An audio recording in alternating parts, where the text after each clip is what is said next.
What's going on, y'all? It's Foos here, and today we are going to talk about Friday the 13th, Part 3.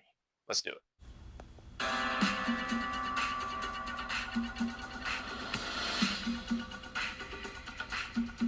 What's going on, y'all? It's Foos here. Today we're going to talk about Friday the 13th, Part 3. Before we dive into the fun stuff, though, just want to say a big shout out to everybody out there that's been doing anything to help support the channel here recently. I see you, and I greatly appreciate all the help. Let's go ahead and dive into this one, though. So Friday the 13th, Part 3 will be released in August of 1982. Would actually get released on a Friday the 13th, so that's pretty cool. This one would be written by Martin Kitrosser and Carol Watson, and directed again by Steve Miner. Featuring performance in this one by Dana Kimmel as Chris Higgins, who's kind of our main protagonist, our final girl. We would see Paul Kratka in this one as Rick, and Richard Brooker would have the duties of playing Jason in this one. We'd get Harry Manfredini back, offering his help on the sound score here. And again, this one would be produced and distributed by Paramount Pictures, who would put the rocket ship on the back of this movie with a massive promotional campaign here. Also tied to the fact that this would be released theatrically in 3D. So yeah, Paramount was definitely behind this film, full speed ahead. So the promotion machine on this one went hard, and ultimately this movie would go on to make about $36 million at the box office and receive some mixed critical reviews. As far as what we got going on in this one, it's a direct follow-up basically to what we get in the previous film, where we follow Chris Higgins and her group of friends out to her family's cabin near Camp Crystal Lake. And of course, they're destined to encounter Jason Voorhees while they're out here, who's freshly recovered and ready to go on another slashing spree. So this movie, kind of like I alluded to earlier, was most known for its 3D theatrical release, as well as being our introduction to Hockey Mask Jason. So very special for me. But without further ado, let's go ahead and dive into what I got on the positives here for this one. All right, y'all. So positives on this one for me. The biggest positive, as I kind of alluded to in the beginning there, is just that we finally get Hockey Mask Jason in this movie, thanks to our character Shelly, who is an absolute dumbass, but he happens to have this hockey mask that he's messing around with, kind of messing with one of our other characters, and Jason gives him what's coming to him and proceeds to take the hockey mask and adopt it from there. And that's where we get to see our first sighting of him in it, and obviously we know how it evolved from there. So. Hey,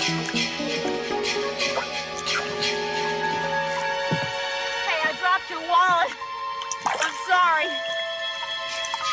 I got it. Who are you? What are you doing? Hey, now cut that out right now. That's not funny.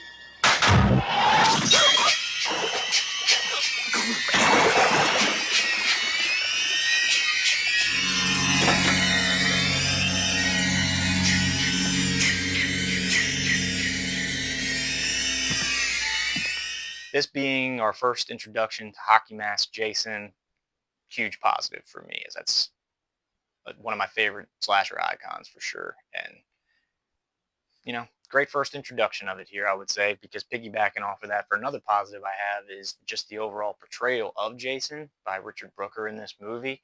It's a absolutely menacing physical presence, and there's just something about that sight of that particular version of Jason with that mask on for the first time. It's what makes this movie memorable and a positive for me overall. Um, Definitely the biggest takeaway that I've got on the positive side is just that performance of Jason, the aura of Jason in this movie, and getting to see that final iteration of him, so to speak, with the hockey mask and everything there. So that's a big positive for me on this one. And then another positive I'll point out on this one is kind of a silly one, but I do kind of have a little bit of fun with some of the cheesy, like 3D things that go on in it. I mean, they're bad. Don't get me wrong. As you're watching through it, it's it's silly, but there is something that I kind of take just as a funny little, haha, as you're watching type of thing. Not necessarily what the movie's intended for, but I have some fun with it when I'm rewatching this one. But that's what I got on the positives there for this one. We'll go ahead and we'll move over to the negatives that I've got here. All right, y'all. So let's go ahead and dive into the negatives here for Friday the 13th, Part 3. Now, outside of the introduction of Hockey Mask Jason, this movie doesn't really offer much as far as continued story or anything added really here for Jason. Very much seems a little bit like just like a copy and paste sort of thing. A lot of the same stuff that we get in the first couple movies, and it's just seems like something's missing a little bit from this movie. Um, so overall, I'd say that's a negative for me. Also, the repetitive nature of a couple of things that we get in this movie, with the opening being basically just a decent sized recap of the first, the previous film, I should say, and then the insistence upon having this last second jump scare at the end of the film, yet again here with this one. Some of those repetitive points and just a lack of really anything else to this movie other than getting to see sort of our final form of Jason. I feel like there was something missing here. I can't quite put my finger on it, but I feel like this movie is it's understandable why some people will characterize it as a little bit forgettable. But moving on to another positive, or another negative, I should say, that I've got here. Some of the characters that we get in this one are beyond annoying. I kind of alluded to Shelley earlier. He's our kind of cliche horror trope character where he's the nerdy guy that doesn't fit in with the girls or anything, and he's kind of trying to do a little bit too much to be noticed. So he's always playing these obnoxious pranks on everybody and pissing everyone off. Just an annoying character overall. I mean, not that he does anything to be a bad guy or anything like that, but just one of those ones that I could live without. And then we get a group of biker characters like midway through this movie that Shelley encounters while they're at the store, and they're just really, really unlikable characters too. It's just these cliche bikers that are out causing trouble and bullying them while they're at the checkout line in the store, and Shelly ends up hitting their bike, so of course they're fucking pissed off. So they end up following them up to the cabin and all of this, blah blah blah blah blah. The biker guys really kind of get on my nerves, and in particular the female biker. She is the most obnoxious of the three by far, and it begs the question as you have the scene unfolding in the movie where they're trying to sneak up onto their onto their campground or whatever, and they're fucking with one of their cars and everything, and they're doing all this shit because it seems like they're ultimately looking to burn some shit down. But while they're doing all this, and the other guys are trying to be all quiet and sneaky and all this shit, you have her that's just running around exploring like she's at her own house. She's fucking swinging from ropes out of the barn, being all loud and shit. It's just a really stupid character that just makes you roll your eyes as you're watching this movie. And she's one of the ones that when Jason, comes after you, you're like, yeah, you're getting what the hell you deserve. So it's just a few annoying characters, but none of them are as bad as Rick, who I'm going to point out here last. Rick is just a repulsive character, man. This guy is your horror cliche of like your sex crazed horror character like to a T.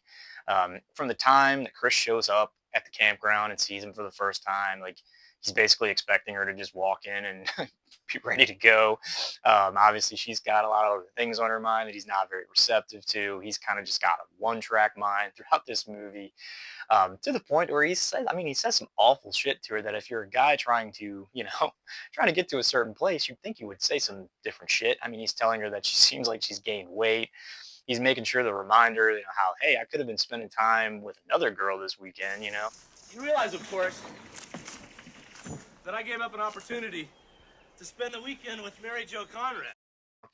And just a really unlikable guy. And another thing that I always laugh at when I see him is he's got no sense of urgency whatsoever. There's a point where they're out loading some hay and having a little like funny moment with each other, and you hear a scream come from the house, and so Chris goes kind of in a hurry to try to like run back and see what's going on, and he of course follows, but he makes sure he takes the time to grab his shirt that's hanging there in the heat of the moment where someone could be in serious trouble.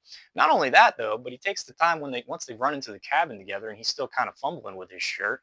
She's running upstairs to investigate, and he makes sure he takes the time to button all of his shirt buttons before he goes on and continues searching for anybody. This is one of those things that makes me laugh. I was like, this guy really doesn't give a shit about anybody but himself. But yeah, so some of the characters in this one, unlikable, and to Rick's extent, borderline piss you off. But Moving on to my last negative here for this one, it's the kills. I would say in this one are a step down from what we got in the first two movies, and in particular the second movie. They just all seem like they're self-serving to one purpose, and that's the 3D aspect of this film. So all of our kills are some type of 3D gimmick nature, and while they're not all like terrible or anything like that, I just don't think that it makes for any of these kills that are anything more than just meh gimmick 3D kills. So that is a negative for me on this one, especially compared to some of the awesome stuff that we got in the previous film. So, but that's what I got on the negatives here. Got a couple final thoughts on this one, and we'll go ahead and finish up. All right, y'all. So a couple final thoughts that I've got here on this one. If you watch either of my previous Friday the 13th reviews, you know one of the biggest positives of those movies for me was the score by Harry Manfredini. And while I do enjoy most of what we get from him in the score in this movie throughout the course of the film, there is something to be said about the disco influence that Michael Zager's added to our opening title theme, and kind of a miss for me, I will say. So that's the main reason why the score didn't really end up on a positive or a negative for me on this one, because while be for the most part of the movie, I feel like it's good and it's kind of what we would for the most part expect in one of these movies. I didn't like the direction that we took with that main title theme, and I know it's all kind of a play on the 3D and it's 80s, blah blah blah blah. I know why they kind of tried to change up the direction and the tone of it a little bit, but disco Jason theme, not really my favorite thing. And as I mentioned earlier, this movie's greatest contribution for a lot of people is going to be the introduction of the hockey mask and that version of Jason. And that's the same way for me as well. So that alone adds a decent amount of value to this movie, but I certainly understand why some people consider this one a forgettable installment.